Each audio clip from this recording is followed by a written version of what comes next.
This. All right, so hi everyone. Welcome to today's webinar. My name is Allison. I'm an SRA Hub advisor, and today we're going to be talking about balance and self-care, which is a topic that seems to be a little taboo, especially when you're in college. So I hope that this kind of dismisses anything that you've heard in terms of taking care of yourself. So yeah, let's go ahead and get started. So let me go ahead and share my screen.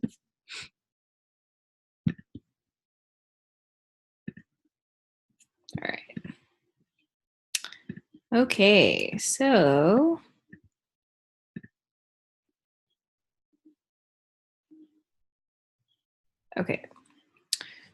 this is, like I said, this is going to be about balance and self-care, and we try to make the presentation a little fun and informative for you all.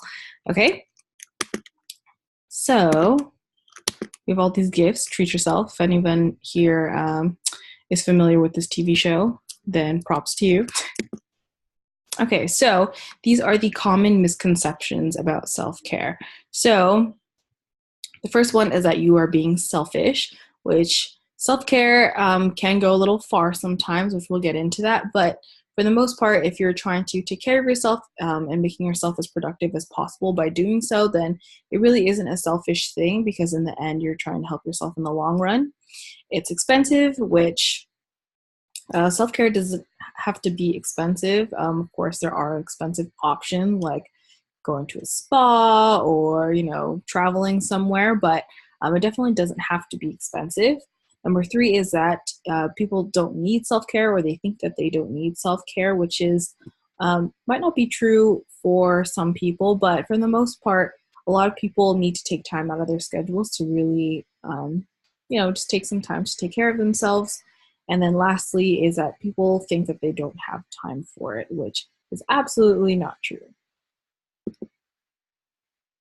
Okay, so why is self-care important? So self-care is important because it helps prevent burnouts. So especially for all my college students out there, you will know that there's a lot of work to be done as a college student. And so if you're just constantly studying and going to class and doing everything else that makes up your busy schedule, you can often burn out because you just don't have time to do anything. It's like get up, go to class, do homework, study, go to your job, whatever, and then go to sleep and then do it again the same day, or the next day, excuse me. So you definitely want to make sure that you're not burning out and you're making time to take care of yourself.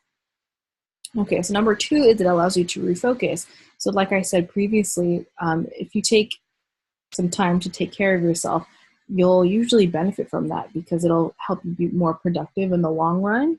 There's been a lot of studies out there that says, you should take breaks in between studying, because if you're trying to cram everything all at once and for like hours on end, you're likely not going to retain a lot of information. And so that sort of thing kind of applies in real life, not just with studying. So if you take a break from your busy schedule and you're able to kind of revitalize yourself and refocus your priorities, self-care can definitely help you in that department.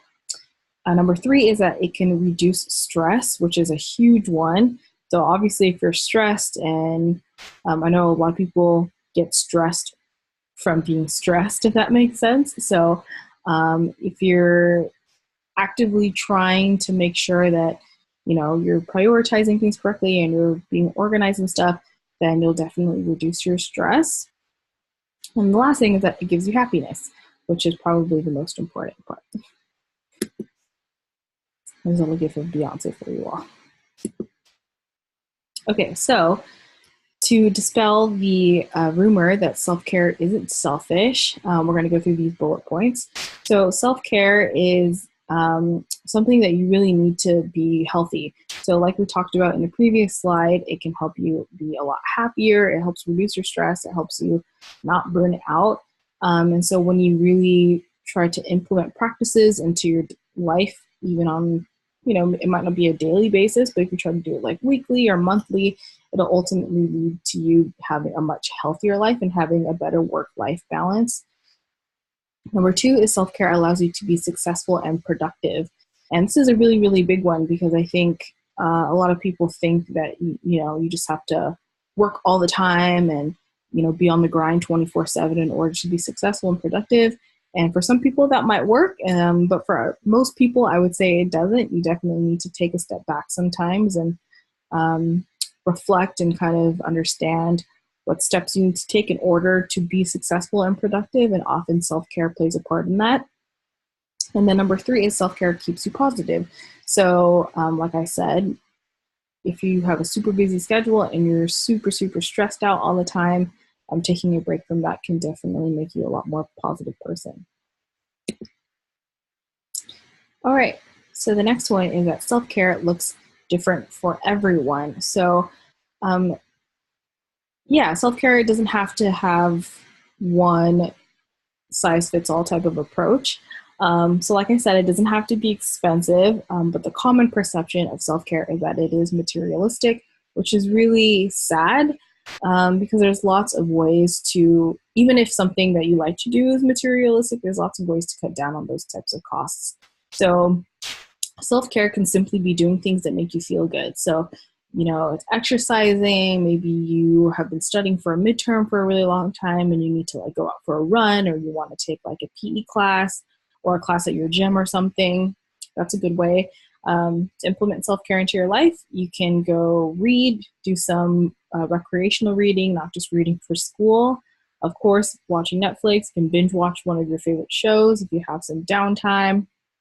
Not if you're super busy and you have some midterms, but you know, maybe if you have an exam coming up, you can set up a schedule like, oh, I'm going to study for X amount of hours per day, and then after that, when I get home, I'm going to watch an episode of my favorite TV show or something. And then, of course, hanging out with friends, et cetera, et cetera, et cetera. Okay, so what if you have no time for self-care? So you have to make time for yourself. And I think the people who say that they don't have time for self-care are really the people who try to pack their schedules like so tight, and yeah, they often don't realize that you really just have to make the time for yourself. And it's usually people who don't have time because of bad time management skills or taking on too much. So one tip or tool that I really recommend you all use if you don't already is Google Calendar. So on Google Calendar, you can very easily like make events on your calendar, and you can like drag and drop and invite people. That's a really good way to keep yourself organized. And then within that schedule, you can also maybe create events specifically or hold a certain amount of time specifically for self-care. Okay, so before you create your schedule, I know especially because the school year is coming up, I encourage you all to ask yourself the following. So, did you create time in your schedule for you to eat? Because surprisingly, a lot of students actually like to stack their schedules a lot. They just stack like 3 classes in a row, and then they have to go to work, and then they have like a club meeting at night. And so a lot of people actually don't make time for themselves to eat just because they're running around all day. So make sure that you actually schedule time to eat breakfast, lunch, and dinner. Did you allow yourself time for relaxation? So outside of all of your studying and all of your classes and everything else going on, you know, did you actually make time for you kind of to decompress once you get home? How much of your time are you dedicating to school? So make sure that you are keeping that balance between academics and making sure that you're giving yourself some recreational fun time. And then are you sure you'll be able to commit to everything you signed up for? Classes, working, extracurriculars, time-wise. So like I said, you really want to evaluate how much you're able to take on, because I think a lot of people try to take on too much and then they realize it's too much. But when they realize it's too much, it's often too late. That makes sense. So you definitely, like I said, Google Calendar is a really, really great tool because you can see everything visually. So yeah, make sure before you sign up and commit to stuff that you know what you're getting yourself into. Okay, so what does self-care look like? So self-care means, you know, these are really basic things. So getting enough sleep, usually adolescents and college students need 8 to 10 hours, which seems kind of extreme, especially because it seems like college students often get like 5 to 6 hours of sleep per night, but you definitely need 8 to 10 in order to function or not be dependent on coffee, stuff like that. Okay, you need to be eating meals consistently, which is why I said that you need to make time for yourself to eat throughout the day. Exercising, so making sure that you're staying active and remaining fit throughout the whole school year. Making time throughout the week to do something fun. So, like I said, you can hold yourself accountable to all of your academics and everything else going on by having some sort of fun incentive. So you can say, oh, maybe after my exam this week, I'm going to go, I don't know, I'm going to go camping with my friends, or it doesn't have to be camping. You can do something super simple. You can treat yourself by going to this restaurant that you've really been wanting to try for a while or something like that.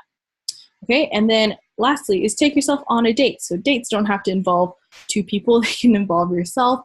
So self-care doesn't have to be like a group thing, it could definitely be a solo thing. Just do something that makes you happy, go outside, take care of yourself. Just try, I feel like it's a lot harder for college students because they feel like they need to be around people all the time, but there's lots of things that you can do alone that qualifies for self-care.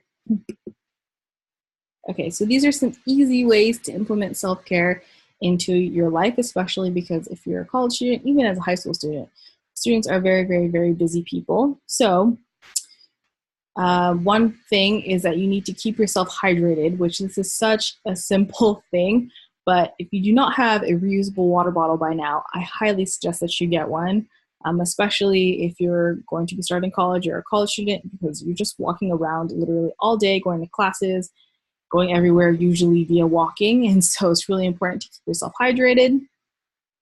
You can go technology-less. So let's say one day, probably not a school day, but maybe a weekend, you just decide to, I don't know, not have your phone on, not use your laptop. You just go outside, hang out with your friends, go on a picnic, go to the park, do something really fun, and then so you're not bogged down by all of these push notifications that you're getting on your phone. You can remove other distractions. I feel like for our generation, that's usually technology. But if you have, some other hobby that you feel like you really get distracted by, you can remove those from your surroundings, and so you can focus a lot better. You can change your setting. So maybe instead of being in the library all day, or maybe you have like a favorite library on campus and that you really like to go to that one, maybe switch it up, go to like a cafe, a coffee shop, go study at your friend's apartment, as long as you're able to stay productive. But changing your setting can actually help a lot, because usually once you get used to being in a certain setting for a long time, you tend to develop habits. And so if you change your setting, then you're able to break those habits. You can take a walk. That's a super simple one. If you work in an office or somewhere where you're indoors all day, taking a walk is really, really great just to take a break and, break up the monotony of your schedule. You can learn a new skill or pick up a new hobby. That's a great way to do self-care, because it's usually something that, you're interested in doing, and you're a lot more motivated to keep doing that thing. Like, for example, if you want to learn an instrument, you could easily implement self-care by like trying to teach yourself something each week. All right, doing something on your bucket list. I have a bucket list myself, and so that's another great like incentive you can use for when you're kind of in a rut and you really want to reward yourself after doing something that you've accomplished.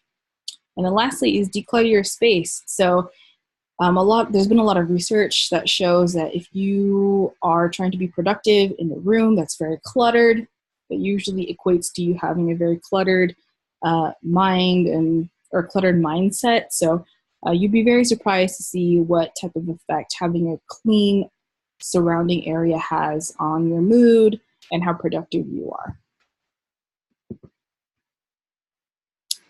Okay, so now that I've talked about what self-care looks like, this is what self-care doesn't look like.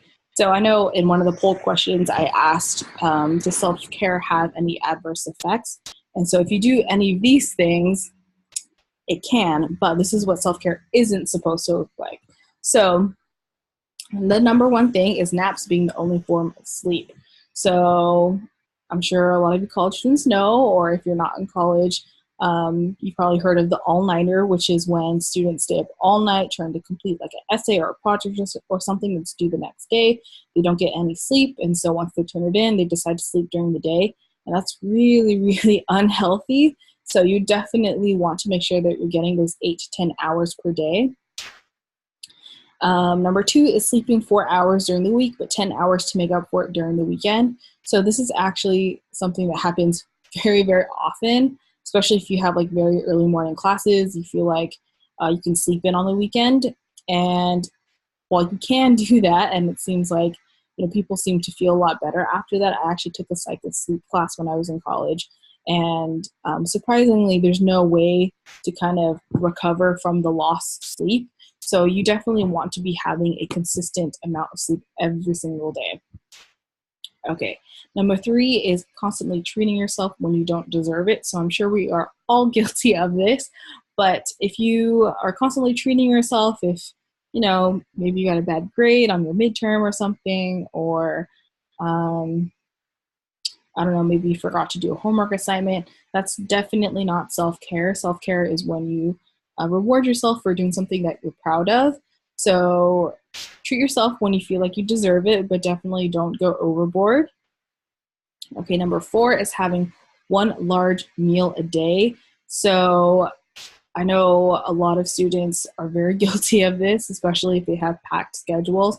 But it's a lot more healthier to be eating frequently throughout the day than having just one giant meal. That's typically at the end of the day because people are super hungry before they go to sleep. And then lastly is doing something with short-term reward but long-term consequences. So if you decide to treat yourself, but that thing isn't necessarily like the best decision, it might spiral into something else. So you definitely want to, just reevaluate what you're doing in order to reward yourself. Okay, so this is the recap. This is a pretty short webinar. So to recap, self-care isn't selfish, and that's probably the biggest thing that we want you all to take away from this. Self-care isn't selfish. It's mainly just a way for you to make sure that you are, maintaining a healthy mindset and making sure that you're taking care of yourself in order to be the best and most productive person that you can. And there's many ways to take care of yourself that doesn't involve lots of money or time. So that, like we went over, very, very simple ways in order for you to kind of get away from your stress. And then it's okay to treat yourself, but be careful not to indulge too much. So yeah, like we said before, you can treat yourself whenever you want, but make sure you really deserve it and that you're doing it for good reason. Okay? And then even like this GIF, it says ready to get my spa on. But like I said, a spa is pretty expensive. You can do like an at-home type of thing with your friends. Yeah, so it doesn't have to be expensive, or it doesn't have to be something that's super, super extravagant. Okay, so I think that wraps up the webinar. So you is smart, you is kind, and you is important. All right, so let's exit out of this.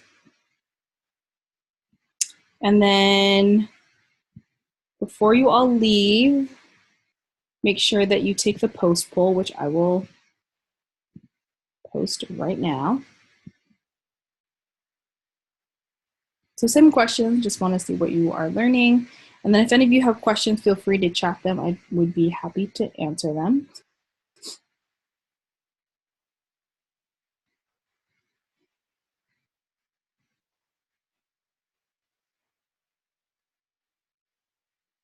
Okay, perfect. All right, cool. So all of you answered that.